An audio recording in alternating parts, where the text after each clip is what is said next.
inflammation is the main thing that you really want to focus on, and not just skincare, but your whole body. That's what we're all fighting. That's what's going to eventually kill you. That's what drives cancer. It's what drives all the disease. It's what drives all the skincare problems. So being aware that inflammation is what you should be focused on. This is Skin Talks, the podcast where we go deeper than skin, products, and trends and explore the conversations that actually matter in health, beauty, wellness, and confidence. We're a mother-daughter duo and the founders of Boutique Skin Envie. After years inside the industry, we've learned that health is never just about what you use. It's about everything you digest, how you think, how you live, what you eat, how you move, what you put on your skin, and how you feel in your own body. If you're looking for insight, honesty, and a fresh perspective on the future of health, beauty, and wellness, you're in the right place. Let's get into it. Skin Talks podcast by Boutique Skin Envie, hosted by Beate and Natascha. Science often feels cold, technical, and distant. But what if science could be the foundation of something deeply real, skin you feel comfortable in, confidence that isn't fleeting, transparency that you can believe in? Our guest today is Maxwell Stock. He is raised surrounded by test tubes and research papers. He's written patents, published science, and for decades worked in cosmetics and topical drugs. He then founded Epicutis to ask a different question.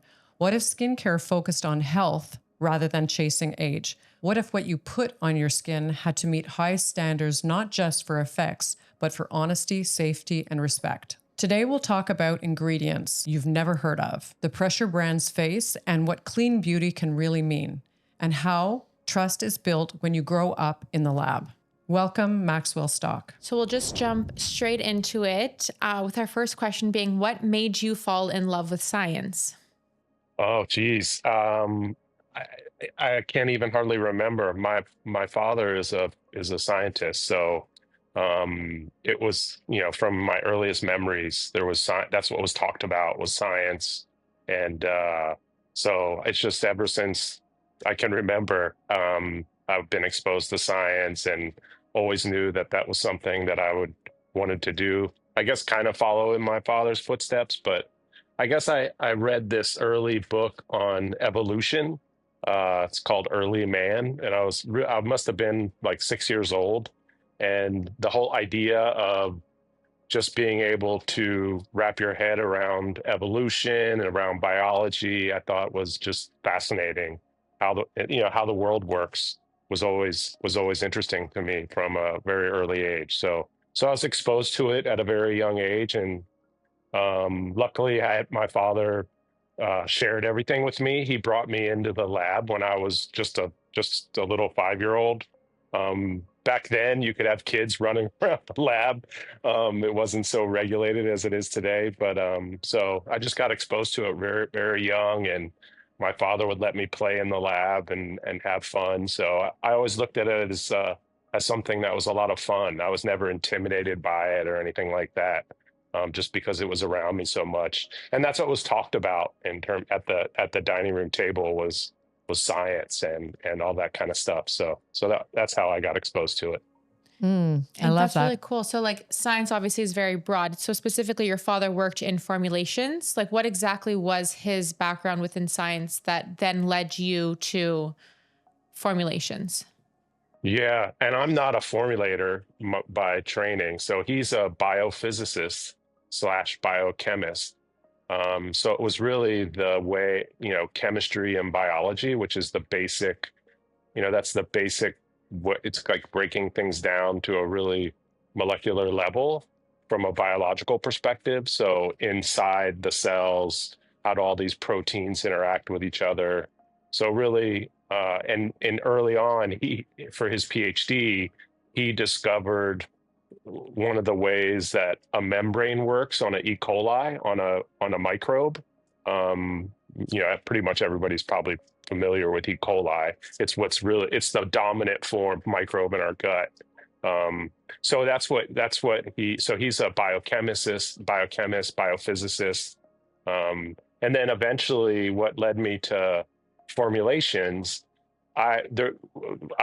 I'm not a formulator, right? That's a very specific expertise. There's a lot of different chemistry, not biochemistry per se, but a lot of other chemistry, a lot of kind of chemical chemistry.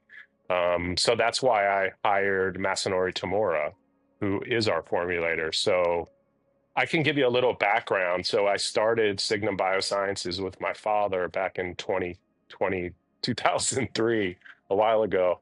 Um, and we were just a licensing company. We developed drugs for topical disease, and then we would also develop ingredients for skincare companies. And we would just license those ingredients to whatever company. And so that's when I learned how the skincare industry works, kind of learned that it's not a minimalist approach, that it's this focus on aging, aging, aging. Skin health wasn't even in the conversation. That wasn't even part of the conversation. And then it was really driven by marketing, right? Most of these skincare companies were not science companies. They weren't biotech companies. They were really marketing companies that happened to sell a skincare product.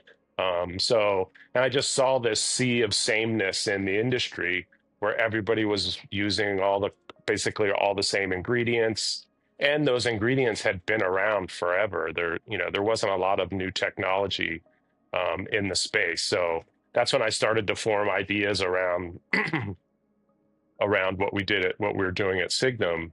And that's when I knew I needed to have a formulator. And early in the history of Signum, we partnered with a Japanese company, and I started to travel to Japan and got completely obsessed with Japan. And one of the beautiful things about Japan is they have this minimalist philosophy built into their society, right? You can go to a restaurant that has like 6 chairs, and the chef has been doing it for 60 years, making the exact same dish. He's got like a Michelin star, right? So very minimalist, but a lot of depth to everything that they do. Mm-hmm. And that's really what I wanted to create, was a skincare line that was very minimal, very simple, very straightforward, but a lot of depth there. And so I knew I needed to get a Japanese formulator. I needed to have that philosophy as well as that precision. That's another thing that Japanese are really known for, is our precision, bringing that to our team, right? So it was a real team effort, but that was a absolutely critical pillar to developing these formulas, is to have Masanori Tamura. And he was one of the pioneers of using hyaluronic acid in skincare, 20 years ago, and created this skincare line called Hado Labo, which is very similar to that approach, right? In Japan, it's super rude to even wear perfume, right? They have a saying it's called smell harassment.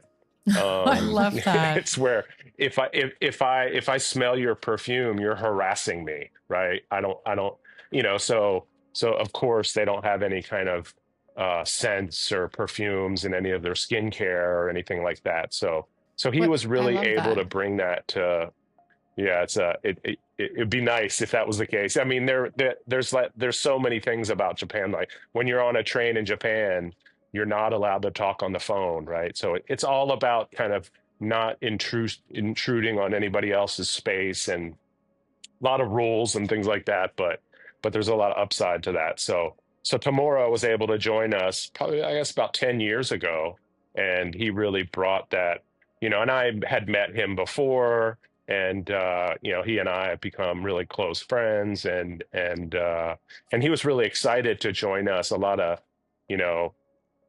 there's a unique thing in the world here in the United States where, people want to create things, right? And be a part of creating a new brand was super exciting for him.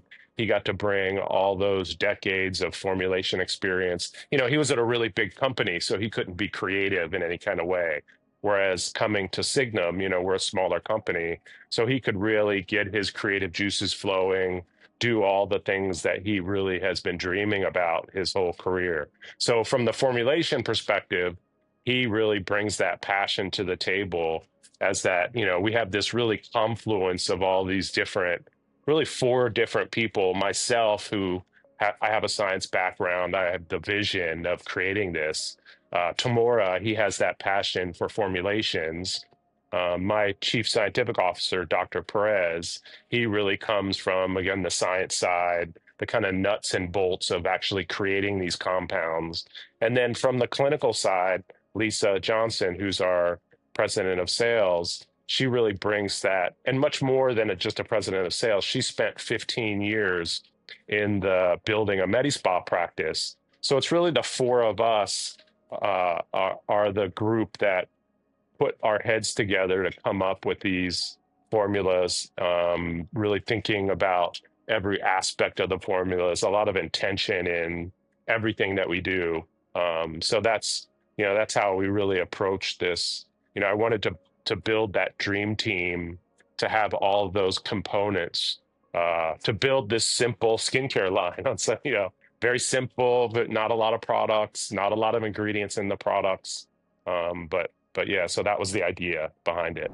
Let's talk about barrier repair, because if your skin is angry, reactive, or constantly breaking out, your barrier is likely screaming for help. A damaged barrier shows up as redness, tightness, sensitivity, or products that suddenly stop working. Alliston's Restorative Skin Complex is the product we reach for when skin needs a true reset. It uses patented Trihex technology to clear out old damaged collagen and help the skin rebuild stronger, healthier from the inside out. This isn't just about soothing, it's restorative. If your skin just isn't behaving, this is where we start. Use code SKINTALKS15 at beskinenvie.ca for 15% off your first order. So we carry the product at Boutique Skin Envie, and I would say in the last 12 months, we've seen a humongous upswing in purchases of Epicutis, which is the brand that you guys are the creators of. And Yes. in the little bit of research, I was really excited to have this conversation with you because I wanted to really understand a little bit more, because what I've understood from the brand, from the distribution channels that we have in Canada, and also just my own research, is that it is really about minimalism, right? Minimalism, like everything you just explained before, multi-purpose products, not a mass range of products, and really like clean. And I know that that word is very misused in our industry. What does clean beauty even mean? So I did want to talk about one of the ingredients that I believe, if I'm not going to butcher this, but it's basically the TSC, which is a proprietary ingredient for you guys, right? Yeah, that's one of the unique things about Epicutis and Signum, is that we create our own ingredients. So we actually have chemists in the lab creating new unique molecules, and one of those is TSC. Yes, it's a new class of compound, and Yeah. there's other derivatives as well that we have in the formulas, but TSC is definitely the hero ingredient. It's a small molecule, meaning it can penetrate into the skin. It's a bipolar molecule, meaning it has a different charge on each end of the molecule, which really makes it able to penetrate better. And then it's also a lipid, meaning it's a fatty acid lipid, which is your skin's all lipid, and then your cells. That's what makes up the membrane of your cells, is lipids. Mm-hmm. So it's a biomimetic. My father was studying a specific protein signal transduction pathway. So we focus on signal transduction, which is, like I said earlier, you have all these proteins that interact with each other inside a cell. And that is basically how cells react to the outside world. So if you have an inflamed tissue, let's say, then the cells that are in that tissue are getting all these signals from this inflammation to deal with it, right? That's your immune system. That's what it does. And so really going to from a molecular level. So he was studying a specific signaling pathway involved in inflammation, and made a mimetic of a piece of a protein. And that was the very first molecule that we made, and then derivatized that molecule, making thousands of molecules, building on that original molecule, eventually landing at TSC. And we're still creating new, better TSCs that we can launch 5 years from now, 6 years from now. But that's the that's the story behind. We call them isoprenyl cysteine analogs. Okay. Bit of a mouthful, That's a bit of a mouthful. Yeah. mouthful as well. Yeah, but it's basically these prenylcysteines, which are these tails of these proteins. We simply made a mimetic of that originally, and then that's kind of classic medicinal chemistry, where you have this original molecule that you discover, and then you change little pieces of that molecule to try to make it better. You try to Yeah. make it more effective. And so that's absolutely right. It's, when you see these product lines that have like 40, 50, 60, I mean, I've seen a product line have 1,000 SKUs. And it's, for this type, or for this skin type, or for this time of year. I mean, they try to differentiate those products in any way they possibly can, because, that means you sell more product. But Hmm. for us, we wanted, in skin, in every human being's skin, inflammation is the issue that you really want to address, especially when it comes to the health, when skin health. If you're gonna, if you really are absolutely obsessed with aging, for example, you could go use some retinol, right? I would say, I think the retinols actually work. They actually will increase cell turnover. They will get rid of fine lines and wrinkles, but there's sacrifices that you have to make along those same lines. So for us, we wanted to create a line that was entirely focused on parameters involved in the health of the skin, because we believe that once you start to allow your skin to be in a healthy state, meaning it has low inflammation levels, you're not dealing with this chronic inflammation, you're not putting on a lot of products and then subsequently a lot of ingredients that, in those products, that you're also not causing microbial dysbiosis. You're not causing a disruption in your microbiome of your skin. And so your skin has the ability to get in a state of homeostasis. So it's able to actually be in a steady, normal state over time, and then your pores are going to shrink. The natural repair mechanisms will be there, and then if you really want to look younger, which is absolutely, that's a great, of course. Then you go to a clinician and you get these different treatments, and then you can then recover from those treatments. You're not doing it chronically over time every day. Hmm. So that's our philosophy at Epicutis, and that's what I believe is the kind of best path to having really healthy skin, but also getting doing anti-aging treatments, which I think is really legitimate, but should be done in a controlled environment, should be done with clinicians. Using like chemical peels at home and stuff like that can be problematic, because, as we know, everybody doesn't always do things the way they should be done. So again, just really keeping it simple. And then the whole what's clean is also, like you Yeah. I wanted said, to get into there's a Just that. lot of Like, construed the word. that's a word that we, it's kind of like you hear that and It's like, do you it's really believe? kind of Like, what does that greenwashing, mean? like you roll your eyes when you hear it, because what does it actually even mean? Yeah. So let's hear So, your like, that's absolutely perspective. right. from your perspective, what Y- does clean mean? So clean, so clean, first and foremost, it means that the ingredient doesn't have any kind of toxic effects. And that means not just if it's sitting on top of the skin, but also if it happens to get in the skin, which we all know we all don't have this perfect barrier. Our barriers are compromised to some level. Some people are blessed with absolutely perfect skin, but and more people have troubled skin and sensitive skin.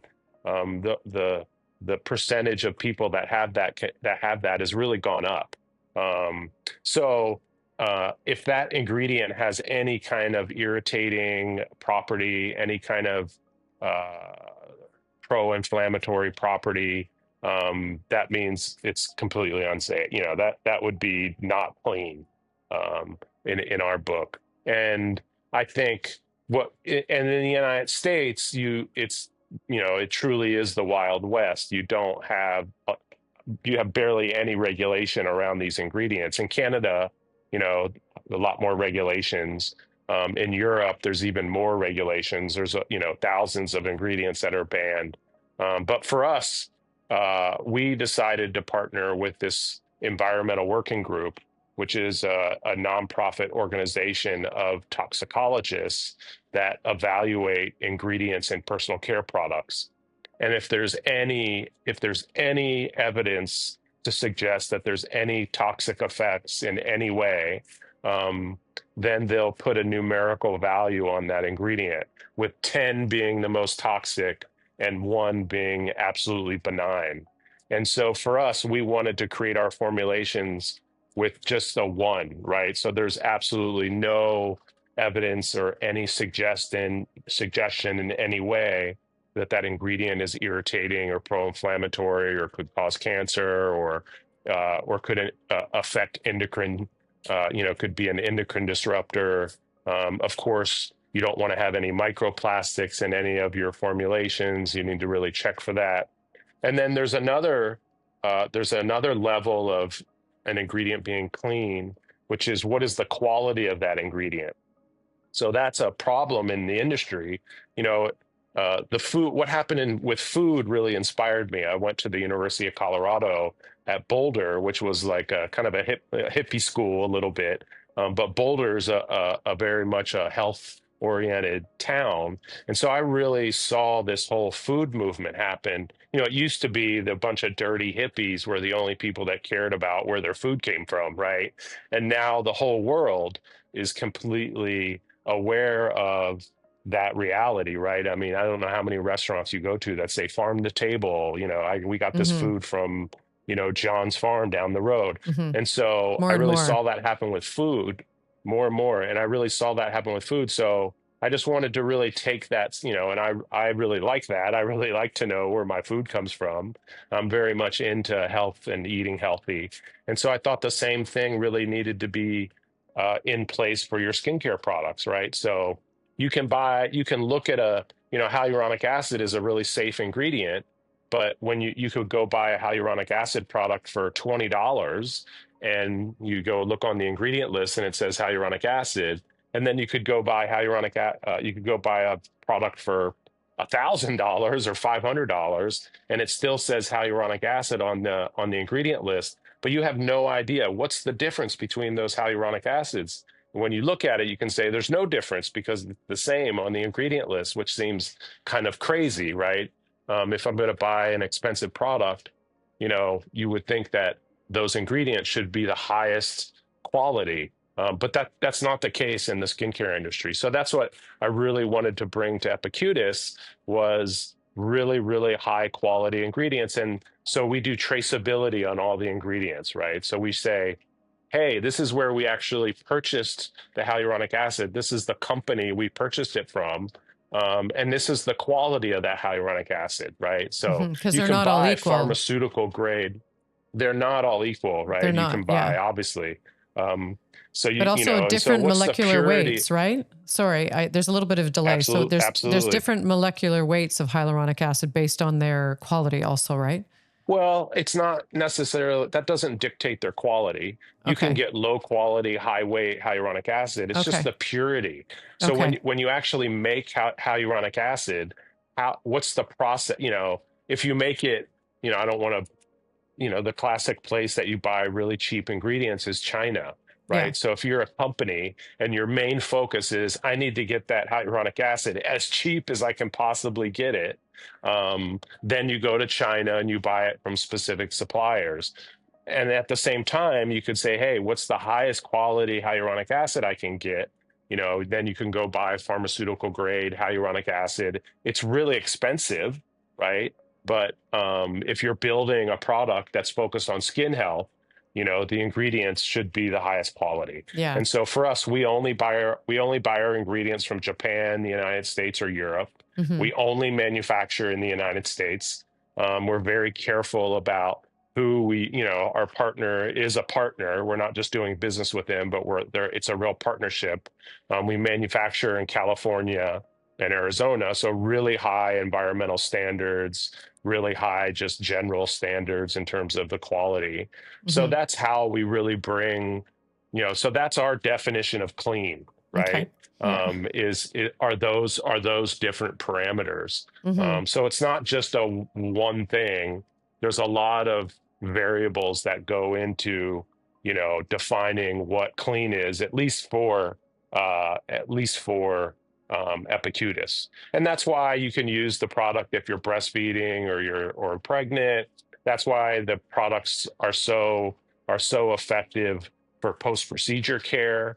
And post-procedure care, when you're, post getting an aesthetic treatment, you're obviously seriously compromising your barrier, right? That's the whole idea. And so any product that you put on your skin post-procedure, the importance of how clean that is, Mm-hmm. It's is imperative. is number one. Absolutely. It's very imperative. So Yeah. that's how we kind of approach what we think is clean. Yeah. That makes And it's sense. and and the Environmental Working Group, I think it's an amazing organization. There's been a couple other companies that have popped up. I forget their names, but those are self-affirming. So you got to be careful. I mean, marketers are diabolical. They will market anything, any angle they can get around. It's like psyops almost. Really, and people, especially Americans, I think Canadians are much more savvy. I think Europeans and Japanese, are much, much more savvy. Mm-hmm, I would say. Americans, they're the most gullible, I would say. And that's why I think you've seen so many of these celebrity skincare brands. It's kind of this cult of personality that you really have to be careful of. And I guess what's happened with skincare, it's kind of been co-opted by the fashion industry and by Hollywood and all this kind of stuff. So, and the fashion Sensationalism. industry is all about trends and fashion, and fashion is always constantly kind of trying to push the envelope. So I think that's what's kind of happened with skincare. And why it's fashion's much more focused on marketing, Mm-hmm. as opposed to we really look at skincare, skin health as healthcare, right? Yeah. It's kind of we're trying to extract it from that whole Yeah. beauty world. Yeah. No, that, And yeah. and it's Well, really, and it's reflected in who we're partnering with. We don't, when we're looking, we haven't paid anybody to talk about Epicutis and what we're doing.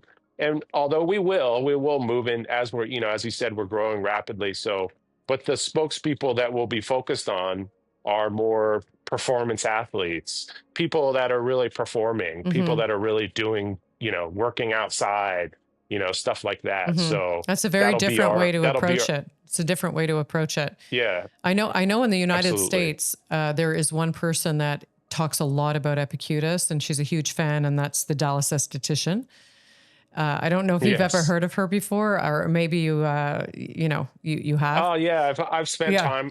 time with her. I've done her podcast, and Yeah. she is absolutely, like, we actually partnered with her before she was really she's blown. It was the pandemic really Yeah, that blew her up. But she's catapulted yeah. her. Yeah. We can see it because when she started to talk about a lot about Epicutis, we started to see orders coming in. It's funny because she has a big Nice. influence, but I think her content is quite authentic, and she really speaks about what she believes in. She also has her practice, so she uses the products post procedure, and she's. I think she has a very good. She has good messaging, and she doesn't just talk about anything. She talks about what she believes in, which is I appreciate, because I think a lot of people, they just talk to talk, and they talk because it's paid advertising or they're being paid to talk about a brand. But I feel she stands unique in her expertise.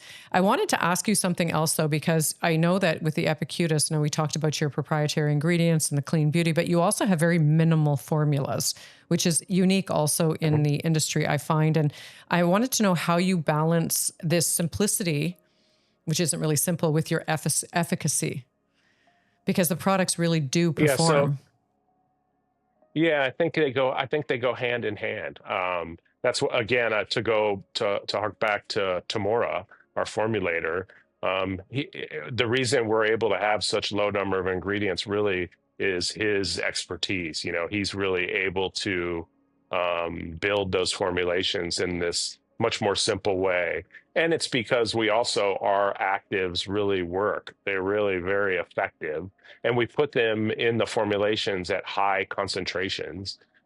So that's also a real difference. So we're just trying to, I guess, kind of get the formula out of the way, right? So the active is there. It's very powerful. They really work. And so let's get as few ingredients in there with that active, so we can just get out of its way. That's kind of a way of thinking about it.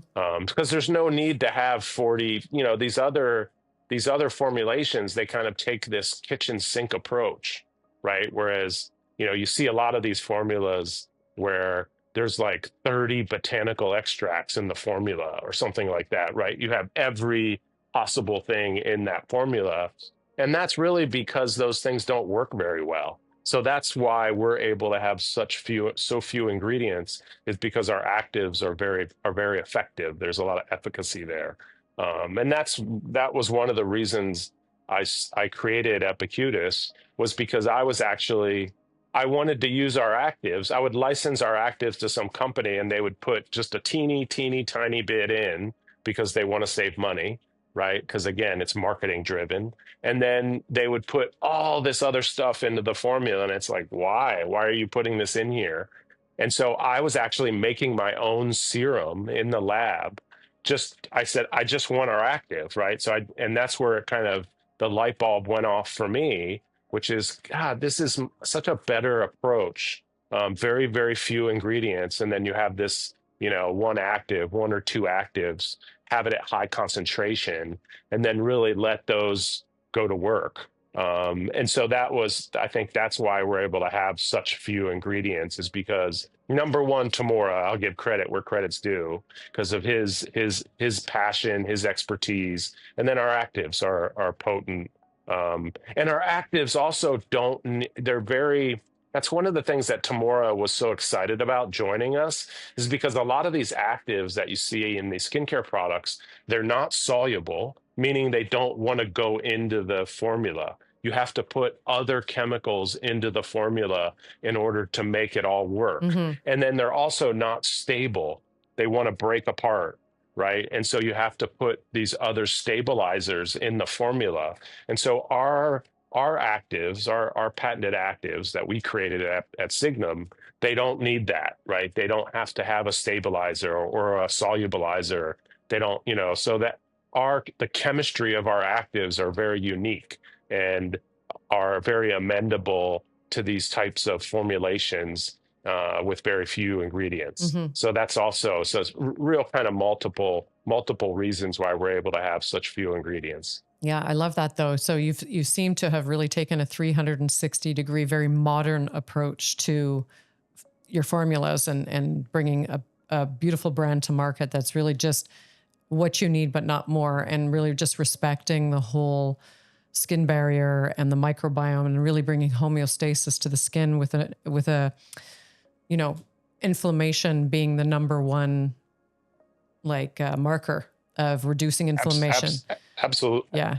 Which is the big topic, right? That's, I think, it is. And the elephant in the room, I think, is your microbiome. Yeah. Right. That has been completely ignored for all of skincare history, which isn't that, we haven't been using skincare for that long, in terms of humanity. But I think so that I'm finally starting to see beauty editors write about the microbiome for the first time, and that is such a big part of your skin's health. It's part of your whole body's, your whole human health, and it's all interconnected, right? Your immune system is very much playing off of your microbiome and what different species are dominating or what ones are not even there, and that whole interplay between all these complex systems is key to the health of your skin and just your body in general. And that's why we've seen this incidences of these people, the percentage of people getting these different dermatitis dermatitis conditions, which are all microbially driven: adult acne, seborrheic dermatitis, atopic dermatitis slash eczema, all those, rosacea. Those are all microbial conditions. And so over the last, probably from 2000 to right at the pandemic beginning, you had a steady increase in the number of people getting those conditions. And then since the pandemic, it is really increased. And those are all disruption of that microbiome, of that ecosystem that is so fragile, right? I mean, you'll know that if if you ever travel, I'll travel internationally, and your whole microbiome gets thrown off Mm-hmm. just because you're changing the time that you eat. And then if you change the food that you eat, your microbiome gets totally thrown off. So it's a delicate system that we really need to be aware of. And the more you can kind of be a tender, tend your garden, and really think about that, and not just for skincare, but every aspect of your life um, contributes to the health of that ecosystem, and the interplay between your human cells and those microbial cells. You actually have more microbial cells than human cells, and so that's something really important to think about when you're thinking about your skin health and your health in general. So that's a big, and I think that's starting to really become part of the conversation. It's interesting. One of the reasons why we're here in Australia is because this is one of the countries that I think in the whole world that is actually talking about skin health. Just because they have such a high UV index. There's so much sun damage here, so that when all the little kids, when they're in school, they all have to wear these big hats when they're outside. It's mandatory. It's actually where I see the word skin health actually written in a Medispa, right? Most other places you don't see that. It's really all about beauty and aging, right? So we just want to be at the forefront of this new movement in skincare, which are, like you guys are tapping into, which is this minimalistic approach, focusing on reducing inflammation, focus on microbial health, and really consistency. I think that's another thing that really comes into play with a simple skincare approach is people are much more consistent. And again, your microbiome and your skin is going to be much happier the more consistent you are. Because that's another trend that I really have seen in the industry is this skin cycling, where people jump from skincare line to skincare line to skincare line. And it's usually because either it stops working or they start to get irritated from it. And that really, every time you kind of switch, you're really knocking down that homeostasis, right? Which is the key to everything, right? That's the key to just being happy in general, is this being in a state of homeostasis, this kind of steady flow state. Yeah, I agree. I couldn't agree more. I think it's very interesting what you just said, and a very important message, actually, because just the talking about skin cycling. Skin cycling here has some different meanings and depends on who's talking about it. But when you switch from one brand to the next, like you said, is because it either doesn't work or you're irritated. And so having an approach where it's really like a personalized approach and finding something that's going to reduce the inflammation and really have its own efficacy, not compromising the skin barrier, and really respecting the homeostasis and the microbiome is critical. It's critical. And that's not really our culture over here in North America. We have this culture of apply, like start with a 1% retinol every night and don't worry, you're going to be red and burn, but work through it. You know what I mean? Where it's a little bit over the top, I find, so I really like the approach that you have. That's a great example. I always like to say that I'll go on Reddit sometimes. It's kind of a dumpster fire on Reddit, but when you go on these skincare subreddits, the people brag about how much retinol they can tolerate. They seem like a bunch of they seem like a bunch of gym bros, like, oh, I lifted all this weight. It's like bragging to each other. And that, if you use a retinol, you should never be red. You should never be flaking. That's not part of the protocol of using a retinol, right? No, it's like we always say Another go great low. example. Yeah. No, we it's always tell you not. to go back when you start flaking. Like Yeah, you or have to you've- reset. Yeah, Yeah. like we always say, and I think retinol is a very good thing for the skin. Like you said, it's it has a lot of great advantages, but we always say low and slow. So low means like the Low lowest percentage. dose that you can possibly get, and incorporating it starting with once a week at night, and then see how you feel, Yeah. see how your skin's doing, and slowly acclimate and move forward with it as your skin builds up Right. its tolerance, right? I think if you combine that with a Right. brand like Epicutis, it's ideal because you're really you're doing that balancing act to make sure that everything's very Right. smooth and yeah. And if you're 15, you should definitely not be using a retinol product. No, I know we They're- talk your- about that your all the cell- time. Your cells are already turning over at a high rate. Exactly. You're only 15. I would say in your 20s you shouldn't be using a retinol. There's no reason. Mhm. And then also go into it eyes wide open, which Mhm. is retinol is not soluble. It's not stable. They have to put a lot of chemicals in those formulations that are not good for your skin. Mhm. That could cause irritation as well. So just know that's a reality, right? That's something that, again, you are going to sacrifice something for a benefit Mhm. with Mhm. with an ingredient like retinol. Not nothing crazy, but and there's other ingredients out there. Like vitamin C is Yeah. another super popular ingredient.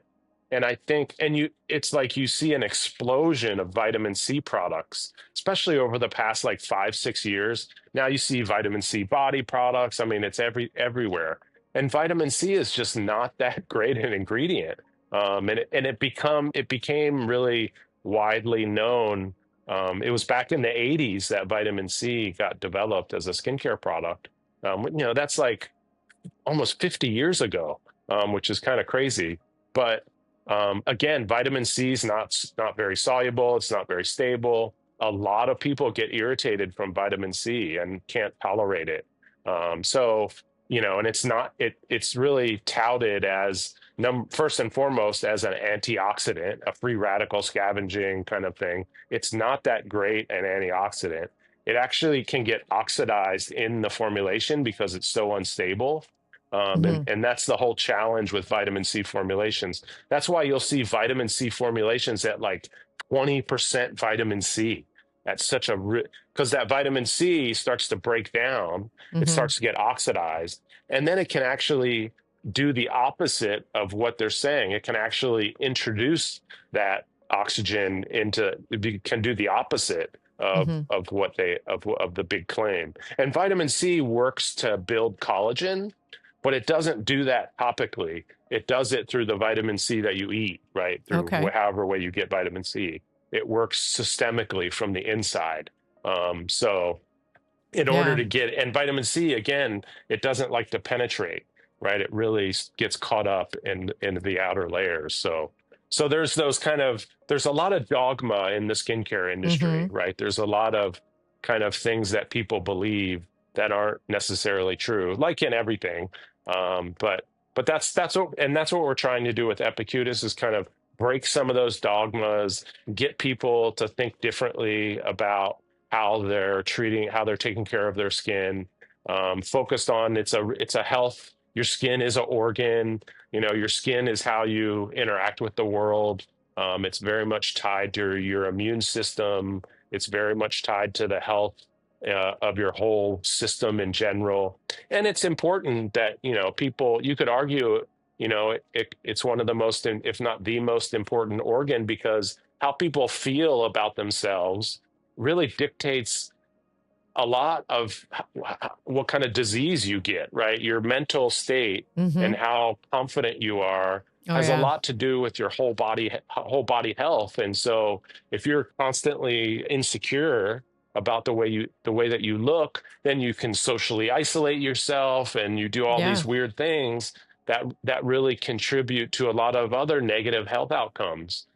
So I 100%. think starting there is a great way and then, of course, cleaning up your diet. It's all going to play against each other, for each other, I should say. So it's a real systems approach, a holistic approach to health, I think is key. And I think more and more in today's world, as we have information accessible to us through conversations like this, people are more and more aware, which is very encouraging, I think. I think that people need to hear about it.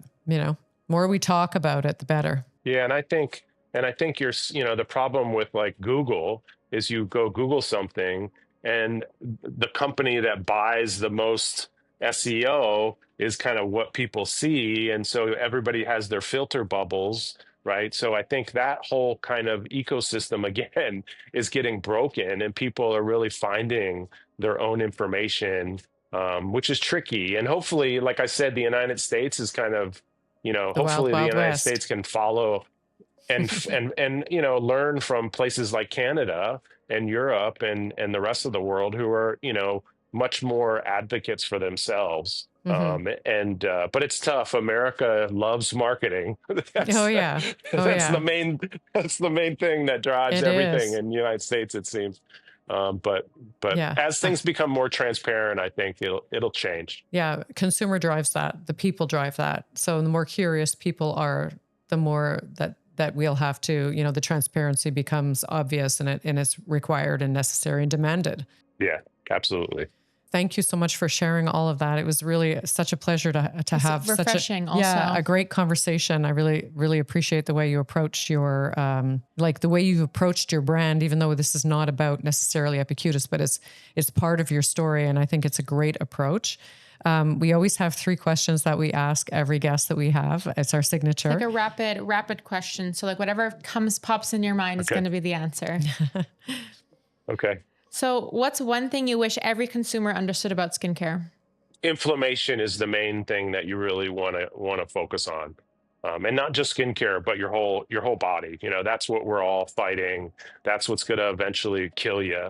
That's what drives cancer. It's what drives all the disease. It's what drives all the skincare problems. So being aware that inflammation is what you should be focused on. I would say that. I love that. What are you still curious about? Oh God, everything. I'm a super curious guy. I'm always learning all the time. I read a lot. I'm captivated by the world. I think it's an incredible place. And yeah, I just knowledge. I think that's I like knowledge. I like learning about things. So yeah, I'm 55 now, so I'm definitely on the latter half. So, but I still feel like I'm, a little kid taking in the world. And, so just learning new things and whatever, in whatever area I can sink my teeth into, to me, that's what life is all about, is knowledge. Yeah. I love that. That's amazing. And then the third one is finish this sentence. Healthy skin is beautiful. I love that. 100%. Thank you. Very refreshing. A very refreshing episode. Yeah. It was really nice to listen to you speak about your philosophy and the brand's philosophy and everything. So thank you so much for your time today. Oh, thank you guys. It's enjoyable. Super, super chill. Which is, I'm a super laid back guy. I just like to talk about this stuff, and I'm coming at this from the heart. Money isn't my driver. I like creating things for people that will appreciate it and are getting a real benefit. So, that's, it's been great for me, and as well as the team of people at Signum, are an amazing group of people. I would say that's one of the things I'm most proud of. And then meeting people like you, there's a lot of really good people in the industry, that are doing good stuff, and the intention is there. Mm-hmm. And I think that's one of the things that I've been really excited about is Epicutis is really changing the conversation, which is one of the things that I wanted to do is, wake people up, have them start asking questions and digging for answers. I think it's great to see. So the more companies start to do that, it takes one company to say, hey, we're going to do this really differently. And then, it'll really start to change everything. Like in the food industry, now it's a lot easier to get good food than it ever has been. Yeah, And absolutely. Thank God. that's for the good, right? That's for all of us. Yeah, So absolutely. yeah, just super excited about the way things are going and how we're being embraced by a lot of Amazing. people. So Amazing. Thank you so much for sharing your passion with us. We can feel that, Yeah. even though we're on the other side of the Oceans world. away. Thank you very much. Thank you. thank you guys. Thank you for listening to Skin Talks. If this episode inspired you, taught you something new, or just made you feel seen, please share with someone you love. And if you believe in thoughtful and empowering conversations that help you make better choices for yourself around your beauty and wellness, please rate and review the show. It helps us to grow our community, and we deeply appreciate it. Because this isn't just about skin. It's about claiming your beauty, feeling strong, informed, and at home in yourself. See you next week.